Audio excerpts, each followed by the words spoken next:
ஸ்ரீமன்னாராயணா நாராயணா ஸ்ரீமன்னாராயணா நாராயணா ஸ்ரீமன்னாராயணா நாராயண பட்டதிரி உருகும் பரமனாம் நலம் தரும் நாராயணீயம் அருள் வழங்குமே தினம் நம்மை காக்குமே.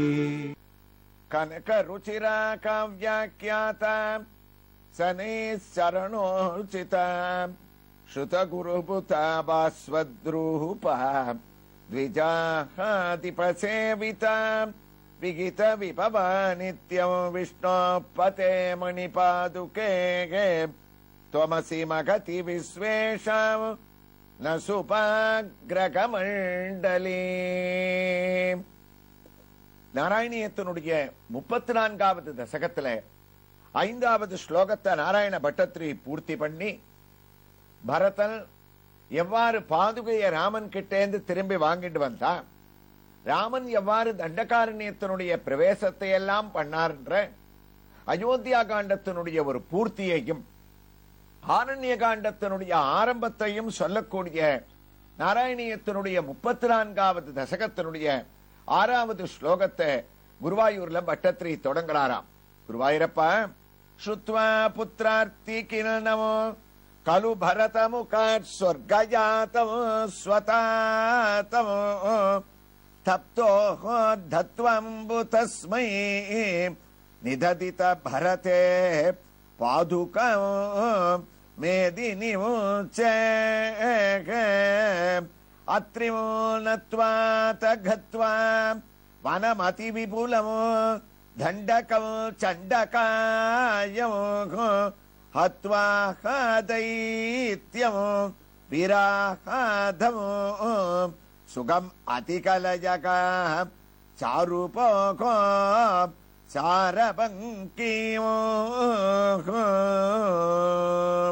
நமக்கு தெரியும் நாராயணிய ராமாயணம் 34வது தசகமே ஒவ்வொன்றும் பெரிய ஸ்லோகங்கள், பல சரித்திரங்களை உள்ளடக்கி பட்டத்திரி வர்ணிச்சுட்டு வரார். குருவாயூரப்பா, ராமன் சித்திரக்கூடத்தை அடையறாம். ராமன் சித்திரக்கூடத்துல சுகமாக வாசம் பண்ண ஆரம்பிச்ச ஒரு விஷயத்தை ராமன் வனவாசம் போயாச்சுன்னு சுமத்ரர் வந்து அயோத்தியில சொல்றாராம். அயோத்தியில இந்த ஒரு விஷயம் தசரதருடைய காதல விழுந்த உடனே தசரதருக்கு தாங்க முடியல. ராம, உன்ன ராஜ்யத்துல வா போகுவா இன்னும் வந்து ஒரு கால் கண்டு போன்னு எவ்வளவு பாசத்தோட வளர்த்திருக்கேன். மெய்வாய கலிரொழிந்து மாவொழிந்து தேழொழிந்து நீ காமரழில் விழில் பூண்டு எவ்வாறு நடந்தனையோ எம்மி ராமாவோ என் செய்கேன்னு தசரதர் எப்படித்தான் இந்த காட்டுல கல்லிலையும் முள்ளிலையும் நீ நடந்து போய் கஷ்டப்பட்டு இருக்கியோன்னு அதே துக்கம் தசரதருக்கு. அதனால அப்படியே தசரதர் கைகேயியை நிந்திச்சுண்டே தன்னுடைய உயிரை விடுறாரா.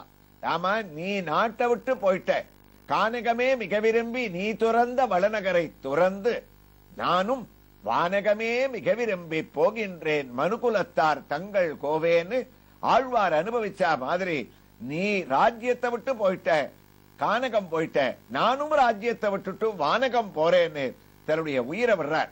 உயிரை விடும்போது அவருடைய பையன் ராமன், அந்த ராமனுடைய பேரை யார் சொன்னாலும் அவர்களுக்கு மோட்சம் கிடைக்கிறது. இவரும் பிராணன் போற சமயத்துல ராமான்னு சொல்லியிருந்தாருன்னா வைகுண்டம் போயிருப்பாராம். ராமான்னு சொல்லல. ஆண்டு சேமம மித்ரே கைகேயி குலபம்சினி. வால்மீகி சொன்னார், ஏ கைகேயி, எங்க குடும்பத்தை கெடுத்துட்டியே, நீ நன்னா இருப்பியா கைகேயினார். உயிர் போயிடுத்தான். கைகேயினுடைய பேரை சொன்னதுனால மோட்சம் கிடைக்கல, அவருக்கு சொர்க்கம் தான் கிடைச்சது. அதனால தான் ராவணவதம் ஆன உடனே மறுபடியும் தசரதர் வந்து யுத்த காண்டத்துல ராமனை சந்திக்கிறார். மோட்சத்துக்கு போயிருந்தா திரும்பி வந்திருக்க முடியாது. இந்த தசரதருடைய மறைவை பரதனுக்கு வசிஷ்டர் தெரியப்படுத்தினார். ஏன்னா தசரதருடைய கஷ்டம், 4 பிள்ளைகளை பெற்றெடுத்தா கூட அவருடைய உயிர் பிரியும் போது அயோத்தியில ஒரு பிள்ளை கூட அவருடைய கூட இல்ல. ராமனும் லக்ஷ்மணனும் வனவாசம். அயோத்தியா காண்ட ஆரம்பத்திலேயே பரதனும் சத்ருகுணனும் பரதனுடைய மாமாவான யுதாஜித்தனுடைய வீட்டுல இருக்கா. பரதனுக்கு அயோத்தியிலேருந்து ஏதோ தகவல் வந்தது, என்னன்னு தெரியலையே, அவசரமா வசிஷ்டர் கூப்பிட்டிருக்காரேன்னு அயோத்தியை அடைஞ்சு பார்த்தா தான் ஊர்ல இல்லாத சமயத்துல நடந்த கலேபரங்கள்லாம் பரதனுக்கு தெரிஞ்சது. கைகேயியை நிந்திச்சான், கௌசலையனிடத்துல மன்னிப்பு கேட்டான். அப்ப வசிஷ்டர் கெஞ்சினார், பரதா, ராஜா இல்லாம ராஜ்யம் இருக்கக்கூடாது, உங்க அப்பாவனுடைய விருப்பம், அப்பாவுக்கு அப்புறம் 14 ஆண்டுகள் நீ பரிபாலனம் பண்ணணும்னு ராஜ்யத்தை ஏத்துக்கோன்னார். பரதன் கேட்கவே இல்லையா. மூத்தவன் இருக்க இளையவன் ஆள்வதா? இல்லாத ஒரு வழக்கத்தை இக்ஷ்வாகும்சத்துல கொண்டு வர முடியாது. இப்பவே நான் சித்திரக்கூடத்துக்கு போறேன். அண்ணாவை போய் எப்படியாவது கால்ல விழுந்து சரணாகதி பண்ணி மன்றாடியாவது மன்னிப்பு கேட்டு அழிச்சுன்னு வரேன்னு நேர ராமன் எந்த மரவுரியை உடுத்தின்னு இருக்கானோ அந்த மரவுரிய பரதன் உடுத்தின்டா. பரதன் கிளம்புறான்னா சத்ருக்னன் கிளம்பினா. அயோத்தி ஜனங்கள் நாங்களும் ராமனை பிரார்த்தனை பண்ணி அழிச்சுன்னு வரோம்னு அயோத்தி ஜனங்கள் எல்லாரும் கூட கிளம்பினான். கௌசல்யை, சுமித்ரை, கைகேயி இத்தனை பேர் புடைசூழ குருவாயிரப்பா ஸ்ருத்வா புத்திரார்த்திகில் கலு பரத முகாத்தே நேர சித்திரக்கூடத்தை நோக்கி பரதன் ராமனை அழிச்சுட்டு வரணும்ன்ற எண்ணத்தோட கிளம்பி போயிட்டு இருக்கிற சமயத்துல வழியில ஸ்ருங்கிபேரபுரத்துல குகனை சந்திக்கிறான்னு பட்டத்ரி இந்த ஸ்லோகத்தை ரொம்ப ஆச்சரியமாக தொடர்கிறார். குகனும் பரதனும் சந்திக்கக்கூடிய சமாகமம் நடக்கட்டும். அதற்குள்ள நாம் இப்போது தரிசிக்க வேண்டிய திருக்கோயிலுடைய திவ்ய தரிசனத்தை முடிச்சுடலாம். திருக்கோயில் உங்களுக்கு கவனத்துல இருக்கும். சென்னை திருச்சி தேசிய நெடுஞ்சாலையில் சென்னையிலிருந்து சுமார் 80 கிலோமீட்டர் தொலைவில் அமைந்திருக்கக்கூடிய வகுளாரண்ய கஷேத்திரம் என்று நாம் கொண்டாடக்கூடிய மதுராந்தகம் ஸ்ரீ ஏரிகாத்தராமர் என்கிற கோதண்டராமருடைய ஒரு திருக்கோயிலிலே இதோ ஆச்சரியமாக சுதர்சனாழ்வாருடைய திவ்ய தரிசனத்தை நாம் அடைய தொடங்கிவிட்டோம். தனி சன்னதியாக கொடிக்கம்பத்தின் ஒருபுறம் பாஷ்யக்காரர் சன்னதிக்கு எதிரே மூல உற்சவமூர்த்தியாக சுதர்சனமூர்த்தி காட்சியை அளிக்கின்றார். இதோ மூலமூர்த்தி நின்ற திருக்கோலத்திலே நேரே நம்மை பார்த்து கொண்டு சாந்தமான திருமுகத்துடன் 16 திருக்கரங்களில் ஆயுதங்களை ஏந்திக் கொண்டு தனுஜ விஸ்தார கர்த்தன ஜனிதமிஸ்ரா விகர்த்தன தனுஜ வித்யா நிகர்த்தன பஜத வித்யா நிவர்த்தனா என்ன தன்னை அண்டியவர்களுக்கு அஞ்ஞானமாகிய இருளை அகற்றுபவராக எழுந்தருளி இருக்க இதே பாவத்தில் உற்சவமூர்த்தியும் நின்ற திருக்கோலத்திலே சுதர்சன சக்கரத்திலே பல திருக்கரங்களோடு அந்தந்த ஆயுதங்களோடு கம்பீரமாக காட்சியளிக்க இங்கு எழுந்தருளி இருக்கக்கூடிய நிருசிம்மமூர்த்தியை நாம் பிரதட்சணத்திலே நேரே வந்தால் தரிசித்துக் கொள்ளலாம். சுதர்சனாழ்வாரை தரிசித்து இதோ பிரபஞ்சஜன கூடஸ்தரான நம்மாழ்வார் தனி சன்னதியாக அமர்ந்த திருக்கோலத்திலே கண்களை திறந்து கொண்டு கையிலே ஓலைச்சுவடியுடன் நன்னி தென் திருகூர் நம்பி என்னக்கால் அன்னிக்கும் அமுதூரும் என் நாவுக்கே என்று தேவு மற்றறியேன் குருகூர் நம்பி பாவின் இன்னிசை பாடி திரிவனே என்ற மதுர கவிகள் அனுபவம் நமக்கும் இச்சன்னதியிலே ஏற்படுகின்றது. அருகிலேயே கவிதார்க்கிக சிம்மமான சுவாமி தேசிகனையும் தரிசித்து பொய்கை ஆழ்வார் முதல் அனைத்து ஆழ்வார்களையும் ஒரே தருணத்திலே இங்கு தரிசிக்கக்கூடிய பாக்கியத்தை நாம் அடைந்து மற்றொரு புறம் வலம் வந்தோமே. ஆனால் சுதர்சனாழ்வானுடைய சன்னதிக்கு எதிரிலேயே கொடிக்கம்பத்திற்கு மற்றொரு புறத்திலே ராமானுஜரும் அவருடைய ஆச்சாரியனான பெரிய நம்பியும் தனி சன்னதியாக நமக்கு ஆச்சரியமான தரிசனத்தை அளிக்க துவங்கிவிட்டார்கள். பக்தர்களே, இத்தலம் துவயம் விளைந்த திருப்பதி என்றும் அழைக்கப்படுகிறது. வகுளாரண்ய கஷேத்திரமாகிய மகிழமரத்திற்கு அடியிலே இங்கு பாஷ்யக்காரர் ராமானுஜர் உடையவர் என்று கொண்டாடக்கூடிய ஆச்சாரிய வள்ளலுக்கு அவரது குருவான பெரிய நம்பி பஞ்சசம்ஸ்காரம் என்று செல்லக்கூடிய சமாஷ்னத்தை செய்து வைத்த திவ்ய தரிசனத்தை இதோ தனி சன்னதியிலே நாம் அடைகின்றோம். ஒருபுறம் பாஷ்யக்காரரான ராமானுஜர் ஊர்த்வ புன்றங்கள் பவித்திர மாலையுடன் அமர்ந்த திருக்கோலம், மற்றொரு புறத்திலே அவருடைய குருவான இதோ நாம் தரிசித்துக் கொண்டிருக்கக்கூடிய பெரிய நம்பி. என்ன ஆச்சரியம்!